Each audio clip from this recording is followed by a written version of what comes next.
This is the screencast for Module 4, Early Immigration, Urbanization, and the Race Problem.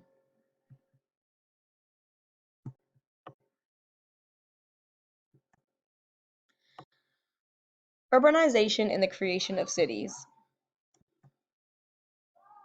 Okay, so what is urbanization? It is the shift from people mainly living in rural areas to living in urban areas and the ways in which each society adapts to this change.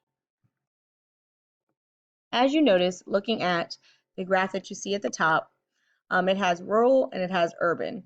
Looking at the 1860s, you see that not many people were living in urban areas, just a little over 6 million, whereas rural had 25 million.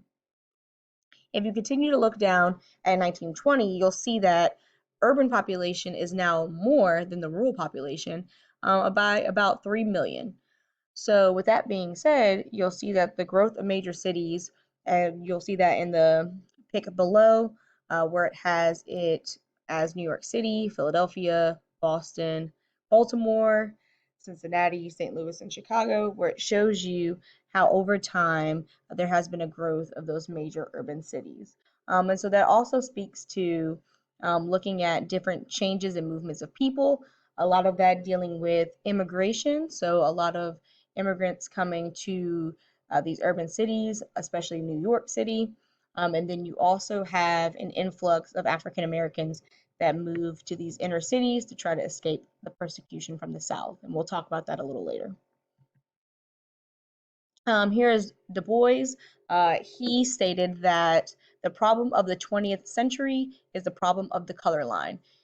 He is also the same person who had the quote about how the slave went free and then he went back into slavery, essentially feeling as though Black Reconstruction was not given its full opportunity or potential to thrive for the Black person. So he predicts that in the 20th century, right, so that's 1900 to 1999, right, that the color line will be the major issue. That leads us to the race question. What is the race question? So essentially, the race question is who's white?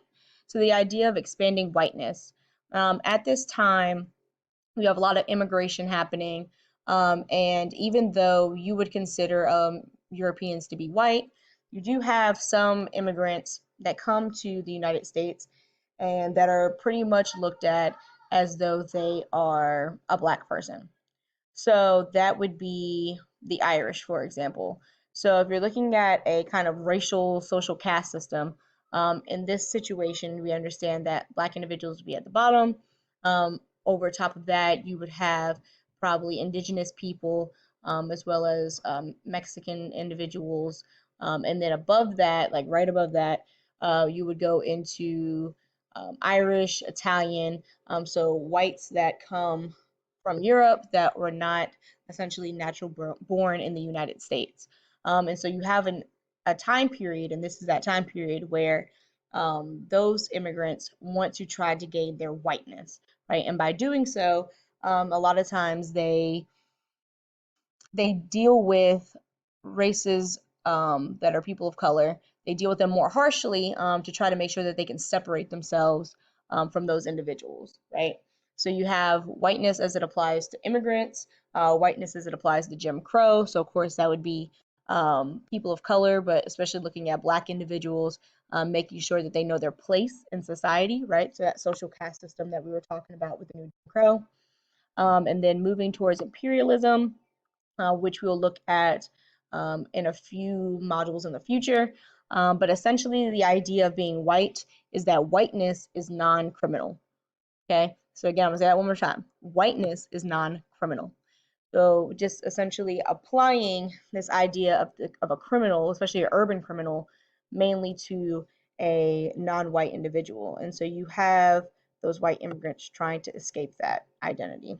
So again, like I said here, you see no Irish need apply. This is written or created about 1910. And so again, you have a lot of discrimination towards certain Europeans at this time period that are not seen as pure Anglo-Saxon, right? And so again, they have to try to distinguish themselves from people of color in order to gain that whiteness and acceptance. Early immigration. So you have two ports of entry. The one that you probably know about, which is Ellis Island, which is on the coast where New York is. And so that port of entry is for the East Coast. The other one that you may not have ever heard of is called Angel Island. That is on the West Coast. So that is coming through California. Okay. So that's kind of where the idea of Los Angeles, Angel Island, where all that comes from. Of course, Ellis Island, Statue of Liberty, all that good stuff. All right, the American dream. So you have immigration in the United States is increasing. And as it increases, the urban population increases. Those images that you see pretty much show you what the life of an immigrant, especially in New York City, looks like. And a lot of slum living that they experience, that they live in conditions where sometimes they don't have plumbing or running water. So these tenements are often very small. And again, if you are living in more impoverished parts of New York City, you will probably see similar things today, where these tenements are extremely close, right? There are these tall sky-rise apartments to where they're probably not more than one or two bedrooms, but they're probably extremely expensive. And so you have living, especially in New York, even at this time period, looking at these immigrants searching for the American dream, not being as good as they thought it would be. So, pushback against immigration. This is an image kind of looking at of how many immigrants are allowing to come in. Should we hold them off? It's kind of like that complaint of, are we creating more problems for the people that were already here? And so the topic and issues with immigration has always been pretty strong. We have a few vocabulary terms, one being nativism. So the idea that there's favoritism towards native-born Americans, right? So Native Americans beware of foreign influence. That's not meaning like Native American, like indigenous people. That's essentially saying like Native Americans, like people who are natively American people. And in this case, they're talking about those, white Americans that have been here since the American Revolution, right? So those people, right, that though their children and those who've been here since the Civil War, those are true bred Americans. Anybody else is foreign, right? So if you're not native born, they have an issue with that, and it's called nativism. The Americanization movement, so the idea to assimilate, that the government is wanting to assimilate all these wide-ranging cultures into what we would call an American culture, which that could be a really interesting conversation about what American culture is. But essentially, just the idea of trying to remove otherness away from certain immigrants. That gets into the idea of us being a melting pot or a salad bowl. And so you have the idea that a melting pot means that we kind of all come together and we are assimilating into an American culture, right? Whereas a salad bowl means that we all come with these different cultures, and even though we are American at this point, we still hold on to our cultural practices, and we don't just try to assimilate to be this big American pot of individuals, right? We're not all the same. And so I don't really think we should call ourselves a melting pot, more so a salad bowl. And if you look at these images, you'll definitely be able to kind of see that breakdown and the difference in that. So again, white immigrants. So the idea that now we have white immigrants being favored, right? So even though they have issues with, certain Europeans, the Irish, the Italians, certain Germans, that we rather have those immigrants than immigrants coming from places like Japan and China, parts of Asia, all over, right? We don't want those people here. So we have the Gentleman's Agreement, which was an agreement for Japan to stop sending people over here.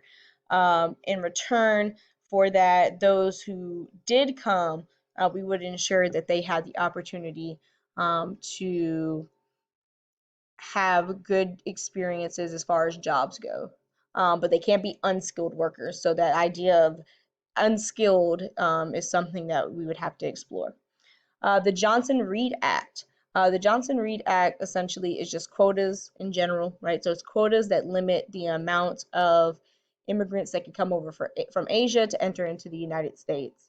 The Johnson-Reed Act, as well as the Chinese Exclusion Act, the Gentleman's Agreement, these are the first of their kind that are intentionally limiting the amount of immigrants that we can have from non-white nations.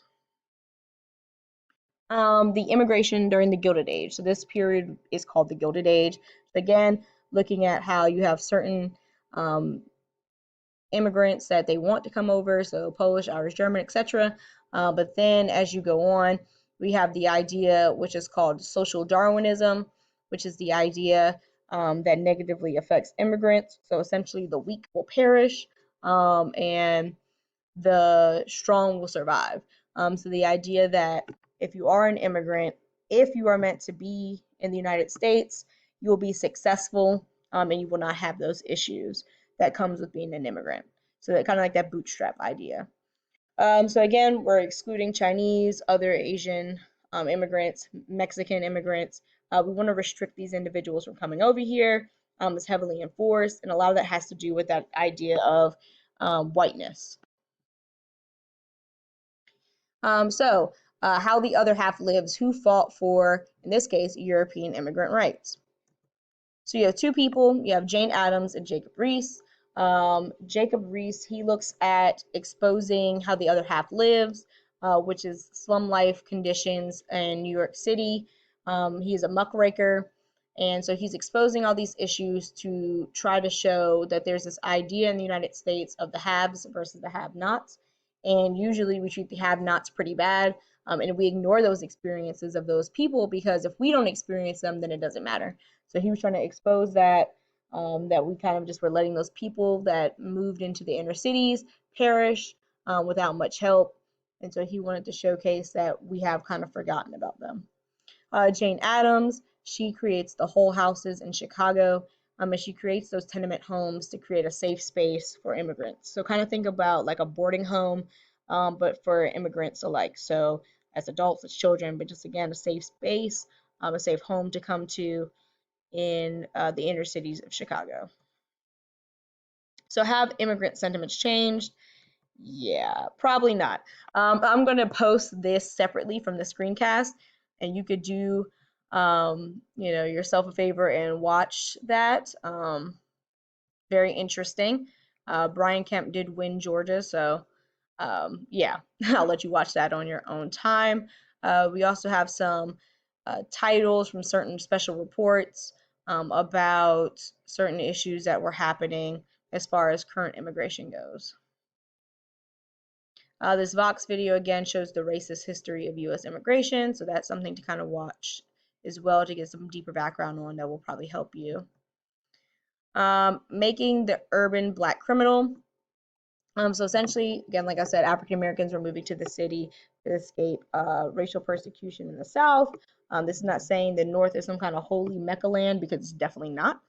But again, you have the Great Migration happening, these Black individuals moving to the northern cities, to the Midwest cities. But a lot of times you have the idea of Black people being criminals, being created in sheet music, film, novels, to try to make people uncomfortable about living in close proximity to Black people in these urban cities, that they are dangerous, and that we cannot trust these individuals in our spaces. And so if you look to the side, it shows you an example of that sheet music.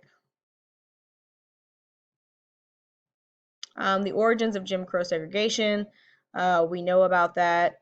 Essentially, you have the Plessy versus Ferguson case. Separate but equal, it establishes that. Jim Crow, where does Jim Crow come from? That term. Daddy Rice, a minstrel performer, white minstrel performer. He performs a blackface, portrays a crippled black dancing man, does what's called the Jim Crow dance, and hence, boom, Jim Crow was born. And we then take that name of Jim Crow to then describe racial segregation in the South. So you have different types of de jure supported by law rules that show that we are not allowed to have Black people, Latino people, other people of color in the same space as white individuals.